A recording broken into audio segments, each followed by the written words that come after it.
নবিউল করিম। সর্বপ্রথম আমি আমার আকা ও মাওলা দুই হুজুর পাক কেবলা ও কাবা এবং তাদের সকল আল ও আহলে বাইত ও আহলিয়া পাকগণের কদম পাকে লাখ লাখ ভক্তিপূর্ণ কদম বুসি ও সাজদা পাক আরজ করত। আমার সকল পীর ভাই ও পীর বোনদের জানাই আসসালামু আলাইকুম ওয়া রাহমাতুল্লাহি ওয়া বারাকাতুহু। আজকে চৌঠা মুহররমুল হারাম। আমরা গতকাল যে হাদিস শরীফটা আলোচনা করছিলাম, যে রসুল পাক সাল্লাল্লাহু আলাইহি ওয়া সাল্লাম ইরশাদ ফরমিয়েছেন, যা ইমাম তিরমিজি রিওয়ায়াত করেছেন, যে হুসাইন মিন্নি ওয়া আনা মিন হুসাইন আহাব্বাল্লাহু মান আহাব্বা হুসাইনান। এটা অর্ধেকটা আলোচনা করা হয়েছিল। এই হাদিস শরীফটির দুইটি পার্ট। এটার দ্বিতীয় পার্ট আমরা আলোচনা করেছিলাম আহাব্বাল্লাহু মান আহাব্বা হুসাইনা, এই অংশটা। কিন্তু প্রথম অংশটা আজকে আমরা ইনশাল্লাহ আলোচনা করব। হুসাইনু মিন্নি ওয়া আনা মিন হুসাইন। রসুল পাক সাল্লাল্লাহু আলাইহি ওয়া সাল্লাম বললেন, হুসাইন আমার থেকে এবং আমি হুসাইন থেকে। তো এই যে বাক্যটা বললেন যে হুসাইন আমার থেকে, তো এটা আমাদের জেহেনে তো সহজেই ঢুকে যাচ্ছে যে রসুল পাক সাল্লাল্লাহু আলাইহি ওয়া সাল্লাম থেকেই তো ইমাম পাক, উনি নওয়াসায়ে রসুল, তো নানা থেকে নাতি হয়। আবার উনি বেটা বলেছেন, বাপ থেকে ছেলে হয়, এটা স্বাভাবিক কথা আছে। কিন্তু আরেকটি যেটা বললেন ওয়া আনা মিন হুসাইন, আমি হুসাইন থেকে, এটা কিভাবে হলো? ইমাম হুসাইন আলাইহিস সালাম থেকে রসুল পাক, নাতি থেকে নানা বা বেটা থেকে বাপ, আজ পর্যন্ত কোনো ইতিহাসে বা কোনো জায়গায় দেখতে পাবেন না যে বাপ বলতে পারে ছেলে আমার থেকে, নানা বলতে পারেন নাতি আমার থেকে, দাদা বলতে পারেন পোতা আমার থেকে। কিন্তু দাদা বলতে পারেন না যে পোতা থেকে আমি, কি নানা বলবেন না নাতি থেকে আমি, কিংবা আব্বা বলবেন না যে ছেলে থেকে আমি। ছেলে থেকে আব্বা নয়, আব্বা থেকে ছেলে। তো প্রথম অংশটা তো বোঝা যাচ্ছে যে ঠিকই হুজুর থেকে রসুল পাক, ইমাম পাক। ইমাম পাক থেকে রসুল পাক কী করে হলেন? তো অবশ্যই হুজুর যখন বলেছেন, তো এটা তো অবশ্যই আছে। তো এর বহু বিবিধ থাকতে পারে কারণ, বা এটা বলার প্রেক্ষাপট। কিন্তু আমার মুর্শিদ থেকে আমি যতটুকু আমার এই গোলামের জেহেনে ঢুকেছে ততটুকুই আমি আপনাদের বলবো। আর আমাদের জেহেনটা ওইরকম একটা মানে আমাদের জেহেন অসীম নয়, সসীম। তো আমরা সব নিতেও পারবো না, আমাদের খুপড়ি আধার আছে, বেশি দিলে আমাদের জেহেন থেকে উপচে পড়বে। তো যতটুকু নিতে পারবো ততটুকুই হয়তো আমরা পেয়েছি আমাদের মুর্শিদ থেকে। সেটা আমরা এর আগেও বলেছি, তো আমরা আবার এটাই আমরা বর্ণনা করছি। এই ঘটনাটা জানতে হলে আমাদেরকে আরও আগে যেতে হবে। রসুল পাক সাল্লাল্লাহু আলাইহি সাল্লাম ইমাম পাক থেকে হলেন কি করে? দেখুন, যখন বলছেন হুসাইন থেকে, হুসাইন আমার থেকে, তার মানে রসুল পাক না হলে ইমাম হুসাইন আলাইহিস সালাম হতেন না, আসতেন না। তো এখন আনা মিন হুসাইনটাও তাই, যে আমি হুসাইন থেকে, তার মানে ইমাম হুসাইন আলাইহিস সালাম না আসলে রসুল পাকও আসতেন না। এটাই মানে দাঁড়ায়। এটা কিভাবে? ইব্রাহিম আলাইহিস সালাম, ওনাকে যখন আল্লাহ পাক হুকুম করলেন, ওনার ছেলে ইসমাইল আলাইহিস সালাম, উনি তখন অল্প বয়স বালক, তাকে আল্লাহর রাহে কুরবানি করার জন্য উনি স্বপ্ন দেখেছিলেন। তারিখের কিতাবে এবং তাফসিরে বিভিন্ন রকম এসছে, আমি শুধু কোরআন শরীফটা বলি। সূরা সাফফাতের মধ্যে ইব্রাহিম আলাইহিস সালাম ওনার ছেলেকে বললেন, ইসমাইল আলাইহিস সালামকে, যে ইন্নি আরা ফিল মানামি আন্নি আজবাহুকা, আমি স্বপ্নে দেখছি যে আমি তোমাকে জাবেহ করছি। আল্লাহ পাক ওনাকে স্বপ্নদেশ করেছিলেন যে আপনি কোরবানি করুন এবং আপনার সবচেয়ে প্রিয়কে কোরবানি করুন। তখন উনি দেখলেন ইসমাইল আলাইহিস সালামই আমার সবচেয়ে প্রিয়, আমার ছেলে। তাই ওনাকে কোরবানির জন্য বিবি হাজারা, ইসমাইল আলাইহিস সালামের আম্মাজান আলাইহিস সালাম, ওনাকে বললেন যে ইনাকে পোশাক পরিয়ে দিতে এবং সাজিয়ে দিতে। যে বললেন যে এক দোস্তের বাড়ি দাওয়াতে যাব, এটা বললেন, দোস্তের দাওয়াতে ওনাকে নিয়ে যাব। তো এখন ওখান থেকে ওনাকে নিয়ে আসলেন। যখন ওনাকে নিয়ে যাচ্ছেন মিনা পাহাড়ে, মেনা যেখানে কাঁকড় মারে, তো ইবলিস তখন মানবের রূপে আসতো, মানুষের রূপে এসে বিবি হাজারাকে আলাইহিসসালামকে জিজ্ঞাসা করলেন যে আপনার ছেলে ইসমাইল আলাইহিসসালাম কোথায়? তো বললেন উনি ওনার আব্বার সাথে দোস্তের বাড়ি গেছেন দাওয়াতে। তো বললেন দাওয়াত নাই, ওনাকে উনি কতল করবেন। তখন উনি বললেন বাপ কোনো দিন ছেলেকে হত্যা করে? তো বললেন যে না, এটা আল্লাহর যে নির্দেশ। তখন হজরতে হাজারা আলাইহিসসালাম বললেন যে এটা যদি আল্লাহর নির্দেশ হয়, তা আল্লাহ যদি আমাকে 10টা ইসমাইল দেন, আমি আল্লাহর রাহে কুরবান করতে প্রস্তুত। তো হাজারা আলাইহিসসালামকে পারল না ইবলিস, তখন ওখান থেকে পালিয়ে গেল। এখন যখন মিনা পাহাড়ে উঠছেন, তখন ইসমাইল আলাইহিসসালামকে ওয়াসওয়াসা দেওয়ার জন্য ইবলিস আসলো।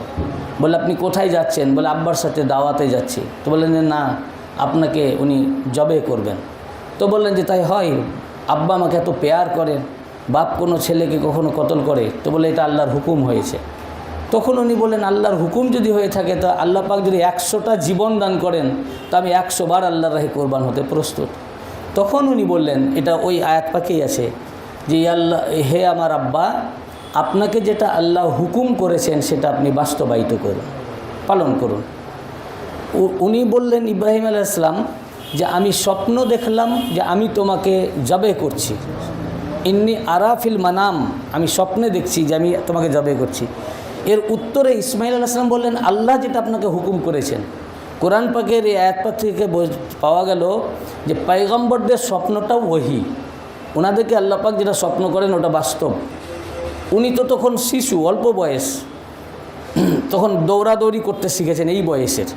তো উনি বলতে পারতেন এটা তো স্বপ্নের ব্যাপার, দেখেন আল্লাহ পাকের কোনো ওহী আসে কি না। কিন্তু ওটাকেই উনি ওহী বললেন আল্লাহর ওটা হুকুম। এখন ইসমাইল আলাইহিস সালামকে যখন কোরবানি করার জন্য উনি দড়ি নিয়ে গেছিলেন, দড়ি দিয়ে ইসমাইল আলাইহিস সালাম বললেন আমাকে বাঁধেন, কারণ আমি ছটপট করব হয়তো, তখন আপনি আপনার ওটা মাহসুস হবে, তখন আপনি আমাকে করতে পারবেন না, কোরবানি করতে পারবেন না। তো তারপরে বললেন যে হাতটাকে আমার বাঁধবেন না, কেন অবাধ্য ছেলের হাত বাঁধা হয়, কিন্তু আমি তো বাধ্য আল্লাহর রাহে কোরবান হতে।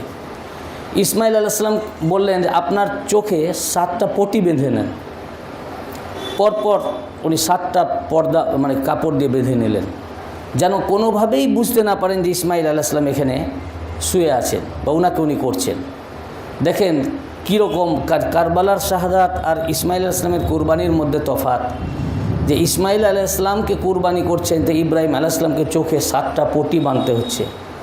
আর হজরতে ইমামে হুসাইন আলাইহিস সালাম হজরতে আলী আসগার আলাইহিস সালামকে নিজের কোলে শহীদ করছেন। বলেন এই উম্মতের জন্য আল্লাহ পাকের উদ্দেশ্যে, আমার উম্মতের নাজাতের জন্য এই কুরবানি। এবং তারপরেও কি বললেন আব্বা আমাকে উপর করে কুরবানি করুন, কারণ আমার মুখের উপরে হাত পড়লে আপনার তখন মায়া হবে, আপনি পারবেন না। তাহলে এতগুলো প্রস্তুতি ওনাকে নিতে হলো। এরপরে যখন কুরবানি করতে গেলেন, এখানে 2 রকম রেওয়ায়েত এসছে। এক রেওয়ায়েতে এসেছে যে ছুরি বারবার চালাচ্ছেন, কাটছে না, গলা কাটছে না। তখন উনি কয়েকবার চেষ্টা করার পর যখন কাটলো না, তখন উনি রাগে ছুঁড়ে ফেললেন ছুরিটাকে। ছুরি থেকে আওয়াজ আসলো যে হে পয়গম্বর, আপনি রাগ করবেন না, আপনাকে আল্লাহ পাক একবার হুকুম করেছেন ইসমাইল আলাইহিস সালামকে কুরবানি করতে, আর আল্লাহ পাক আমাকে 10 বার হুকুম করেছেন ইসমাইল আলাইহিস সালামের গলা না কাটতে। আর এক রেওয়ায়েতে আছে যে উনি যখন চেষ্টা করলেন তো জবে হয়ে গেল, তখন হাতে গরম লাগলো রক্ত, তখন উনি পটি খুলে দেখছেন যে উনি কুরবানি হয়ে গেছেন। তারপরে দেখছেন যে না, ওখানে একটা দুম্বা কুরবানি হয়ে গেছে, সামনে ইসমাইল আলাইহিস সালাম দাঁড়িয়ে আছেন। জিবরিল আলাইহিস সালাম একটা দুম্বা নিয়ে আসলেন জান্নাত থেকে, সেই দুম্বাটাকে কুরবানি করলেন। এবং কোরআন পাকে আল্লাহ পাক এই সূরা সাফাতের মধ্যেই আয়াত পাক অবতীর্ণ করলেন ওয়াফাদাইনাহু বিযিবহিন আজিম, আমি এর ফিদিয়া করেছি, এর মুক্তিপণ দিয়েছি, বিযিবহিন আজিম, আজিম কোরবানির দ্বারা, মহান কোরবানির দ্বারা। এখানে একটু লক্ষ্য করার বিষয় যে ইসমাইল আলাইহিস সালামকে যখন আল্লাহ পাক কুরবানি করতে বলছেন, ইসমাইল আলাইহিস সালাম পয়গম্বর, তো পয়গম্বরকে কুরবানি করতে বলছেন, তো বলছেন যে আন্নি আরাফিল মানামে আন্নি আজবাহুকা। কোরআন পাকে এই শব্দ এসছে যে আমি তোমাকে জবে করছি, শুধু জবে শব্দটি এসছে। কিন্তু এই পয়গম্বরের যে ফিদিয়া, সেই ফিদিয়াটাকে বলছেন জিভে আজিম। এখন মৌলভী সাহেবরা বলছেন যে ওই দুম্বাটাই ছিল ফিদিয়া, এই দুম্বার বিনিময়ে ইসমাইল আলাইহিস সালামকে বাঁচিয়ে নিলেন। তাহলে হলোটা কি, যে কোরআন পাকে একই সূরার মধ্যে পয়গম্বরের কোরবানির জন্য লফজ আসছে শুধু জবে, যেটাকে আমি জবে করছি, আর তার বিনিময়ে যদি দুম্বাই হয়, সেটা যদি ফিদিয়া হয়, তো সেটাকে আল্লাহ পাক বলছেন জিভে আজিম, আজিম কোরবানি। আপনারা নিজের ব্রেনকে প্রশ্ন করুন, দুম্বা দুনিয়ারই হোক আর জান্নাত থেকে আসুক, দুম্বা একটা জানোয়ার, সেটি একটি পশু। তো পশুর কোরবানি পয়গম্বরের চাইতে আজিম হয়? পশুর কোরবানি পয়গম্বরের চাইতে শ্রেষ্ঠ বা মহান কোরবানি কি করে হয়? পয়গম্বর ফেরেশতাদের চাইতেও শ্রেষ্ঠ। জান্নাতের পশু তো দূরের কথা, পয়গম্বরের মর্যাদা ফেরেশতাদেরও উপরে, মালায়েকাতেরও উপরে। তাহলে যারা বলেন যে এটা ওই ফিদিয়া ছিল ওই দুম্বা, তাহলে আপনারা পক্ষান্তরে এটাই বললেন যে ইসমাইল আলাইহিস সালামের কোরবানি অপেক্ষা একটা পশু বা জানোয়ার দুম্বার কোরবানি হচ্ছে আজিম, শ্রেষ্ঠ। আর আজিম হতে গেলে তাকেও আজিম হতে হবে। তার মানে পয়গম্বর অপেক্ষা একটা জানোয়ারকে আপনারা আজিম বললেন, এটা কুফরি, এটা কুফরি। অর্থাৎ ওই দুম্বাটাকে ফিদিয়া বলা কুফরি, মানুষ কাফের হয়ে যাবে। এই সূক্ষ্ম বিষয়ের দিকে আলোকপাত না করে শুধু ইমাম পাক, আহলে বাইত পাক ইনাদের মানকে খাটো করতে গিয়ে নিজের ইমানকে শেষ করে দিচ্ছে। উনাদের প্রতি এত দুশ্মনী, উনাদের দুশ্মনীর কারণে নিজের ইমানকে পয়গম্বর অপেক্ষা জানোয়ারকে উত্তম করে দিচ্ছে। এটা কোনো মাযহাব, কোনো দিন এটাকে বলবে না। দুম্বাটা কী জন্য ছিল তাহলে? দুম্বাটা ওনার যে জীবন রেহাই পেয়ে গেল, বেঁচে গেল, আল্লাহ পাক তার সাদকা হিসাবে জান্নাত থেকে দুম্বা পাঠিয়েছিলেন, তার জীবনের সাদকা হিসাবে। তাহলে আজিম কুরবানিটা কি? এইটা রোজে আজালের দিনে ইমাম পাক এই ওয়াদা করেছিলেন। যখন আল্লাহ পাক জিজ্ঞাসা করলেন রোজে আজালের দিনে, আলাস্তু বিরাব্বিকুম, আমি কি তোমাদের প্রতিপালক নই? আমরা সকল রূহ বলেছিলাম নিশ্চয়ই, কেন নয়, আপনি আমাদের প্রতিপালক। তখন আল্লাহ পাক সেই রূহের জগৎ আলামে আরওয়াহ থেকে সাধারণ মানুষদের রূহকে আলাদা করে শুধু পয়গম্বরদের রূহকে রাখলেন সামনে, এবং আহলে বাইতে কেরাম আলাইহিমুস সালাম সেই পবিত্র রূহদের সামনে বললেন যে আমি দুনিয়া সৃষ্টি করতে চলেছি, প্রথম পয়গম্বর আদম আলাইহিস সালামকে পাঠাবো, এইভাবে যুগে যুগে আমি এই নবীদেরকে পাঠাবো, কিন্তু তোমাদেরকে সৃষ্টি করছি এই জন্যই যে আমি আখরি নবীকে পয়দা করব। ওনার মাধ্যমে আমি আল্লাহ নিজেকে প্রকাশ হতে চাই।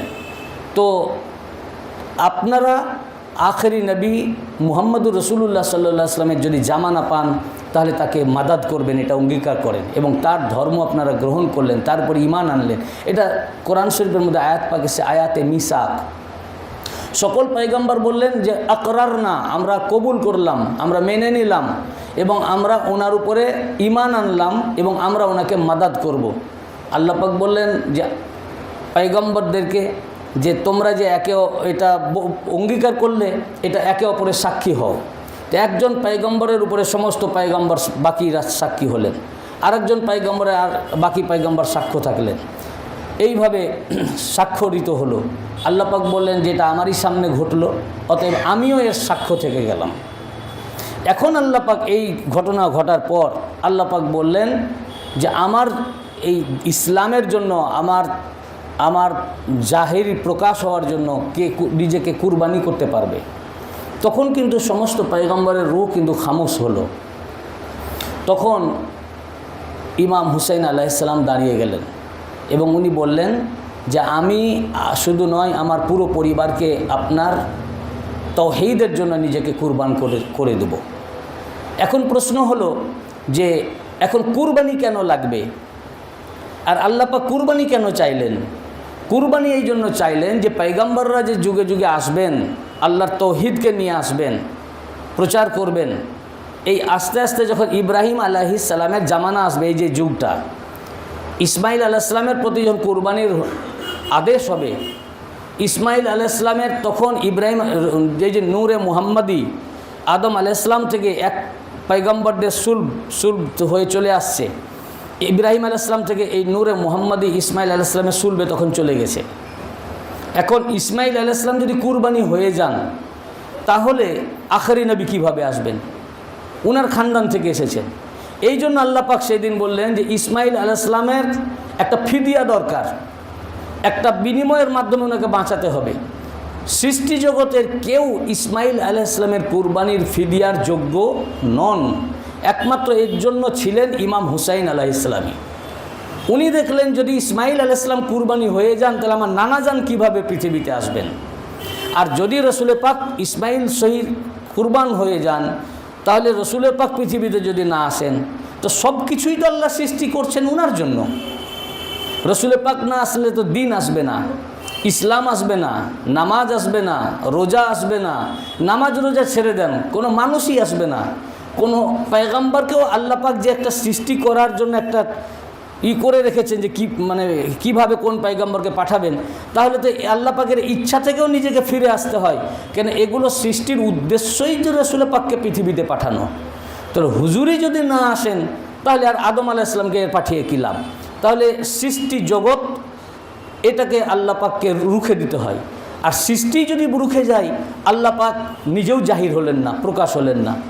এখন এই আল্লাহ পাককে প্রকাশ করার জন্য হুজুর সাল্লাল্লাহু আলাইহি ওয়া সাল্লামকে আসা দরকার। আর হুজুর সাল্লাল্লাহু আলাইহি সাল্লামকে আসার জন্য ইসমাইল আলাইহিস সালামকে বাঁচা দরকার। আর ইসমাইল আলাইহিস সালামকে বাঁচার জন্য ইমাম হুসাইন আলাইহিস সালামের ফিদিয়া দরকার। এই জন্য ইমাম পাক বললেন যে আমি আমার পুরো পরিবারকে কুরবান করব, আমার এই কুরবানির বিনিময়ে ইসমাইল আলাইহিস সালামকে বাঁচিয়ে নেন। যখন ইসমাইল আলাইহিস সালাম কুরবানি হলেন না, ভিন্ন ভিন্ন আলফাজে বিভিন্ন কেতাবের মধ্যে এসছে, রওজাতুস শুহাদার প্রথম খণ্ডেও কিছুটা এসছে এই ওয়াকিয়া, যে ইসমাইল আলাইহিস সালাম ইব্রাহিম আলাইহিস সালাম ভাবলেন যে আমার কোরবানি কবুল হয়নি। তখন উনি জিজ্ঞাসা করলেন, ইয়া আল্লাহ, আমার কি কোরবানি কবুল হয়নি? উনি ক্রন্দন করতে লাগলেন। তখন বললেন যে না, কোরবানি কবুল হয়েছে, কিন্তু আজিম একটি কোরবানির মাধ্যমে এটাকে বাঁচিয়ে নেওয়া হয়েছে। তো বললেন সেই আজিম কোরবানি কি? আল্লাহ পাক বললেন, আমি জিজ্ঞাসা করলাম যে আমি বলেছিলাম আপনার সবচেয়ে প্রিয়কে কুরবানি করতে। তা আচ্ছা বলুন, মান আহাব্বা খালকে ইলাইক, সারা সৃষ্টি জগতে আপনার কাছে সবচেয়ে প্রিয়কে?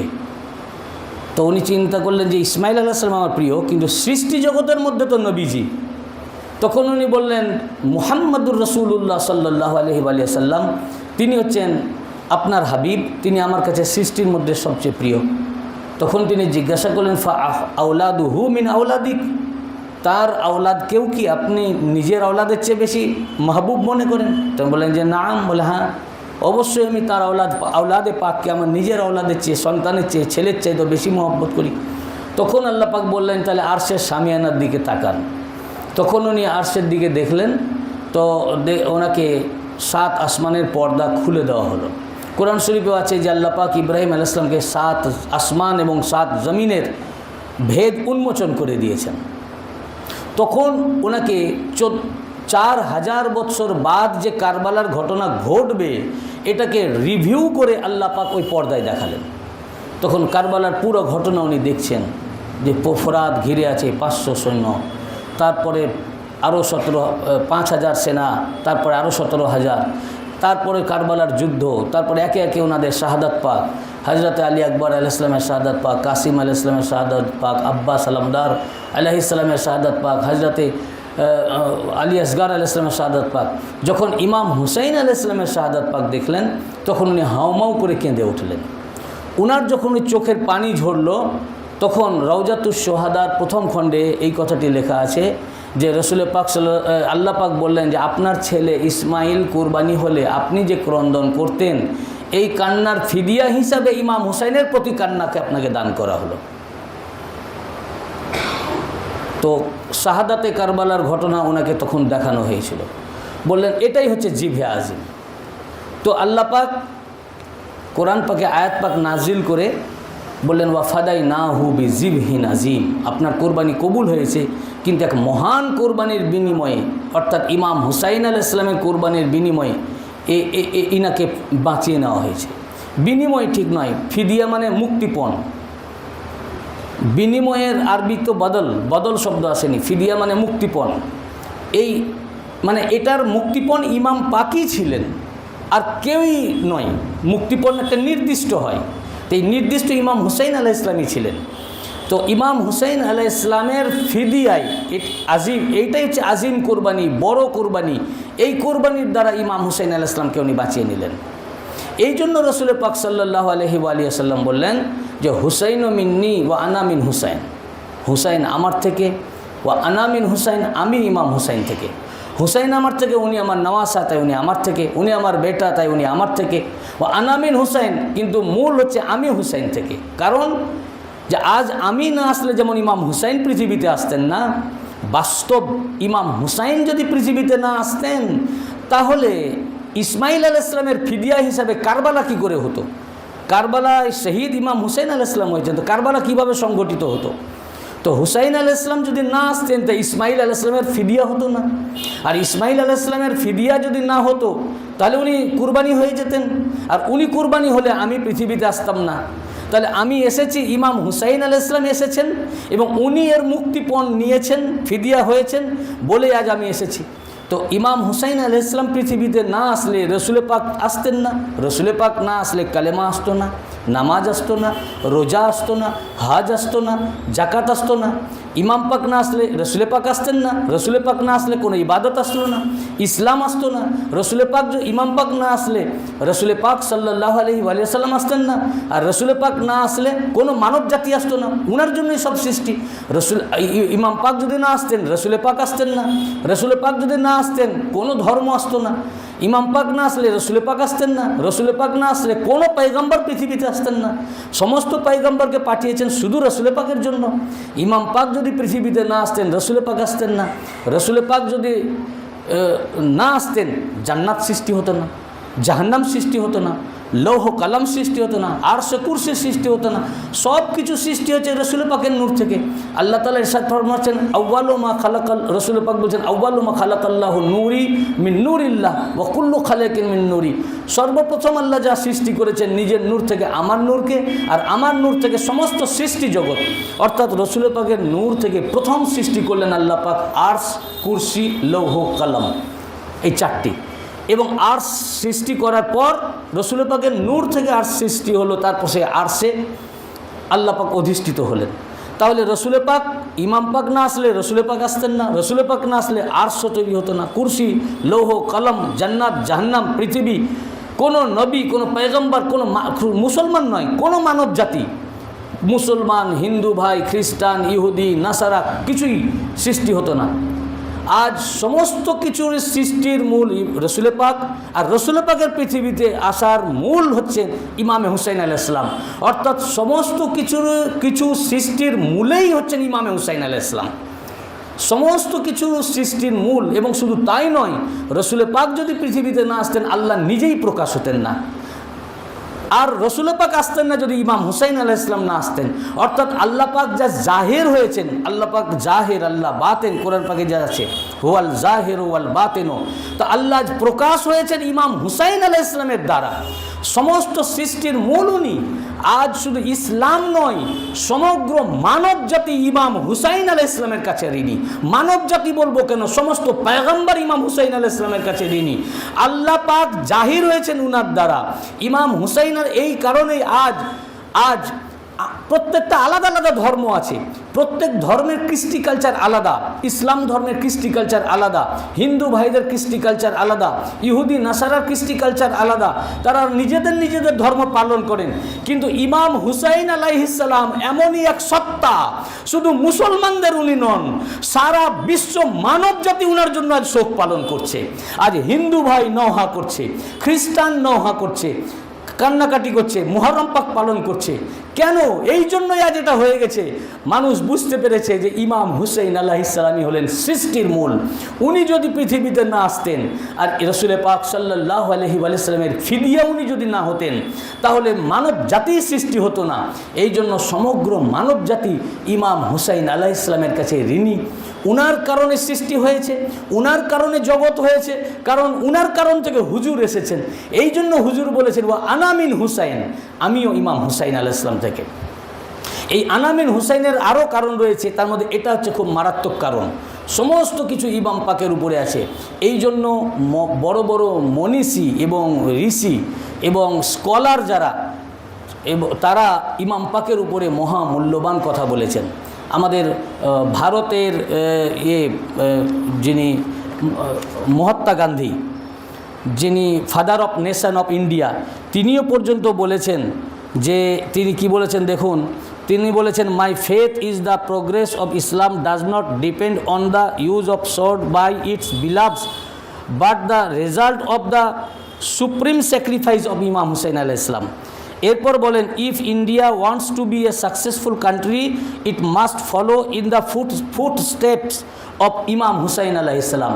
যদি ভারতকে একটা সাকসেসফুল সফল কাম রাষ্ট্র হতে চাই ভারত, তাহলে উচিত হবে ইমাম হুসাইন আলাইহিস সালামের পদাঙ্ক অনুসরণ করা। এরপর বলছেন if I had an army like the 72 soldiers of Hussain আলাইহিস সালাম I would have won freedom for India in 24 hours. আমি যদি ইমাম হুসাইন আলাইহিস সালামের মতো 72 জন সৈনিক পেতাম, তাহলে 24 ঘন্টার মধ্যে ভারতকে আমি স্বাধীন করে দিতাম। দেখুন, মহাত্মা গান্ধী জাতির জনক, তিনিও ইমাম পাক সম্পর্কে স্টাডি করেছেন। তিনারা অনেক জ্ঞানী ছিলেন, তারা পড়ে বুঝেছেন যে ইমাম পাক আলাইহিস সালাম উনি কেমন ছিলেন। এরকমভাবে আরও অনেকে বলেছেন, যেগুলো আমার এই বইটার লাস্টের দিকে অনেকগুলো তাদের স্পিচ দেওয়া আছে এবং তাদের কথা কোটেশন কোট করা আছে।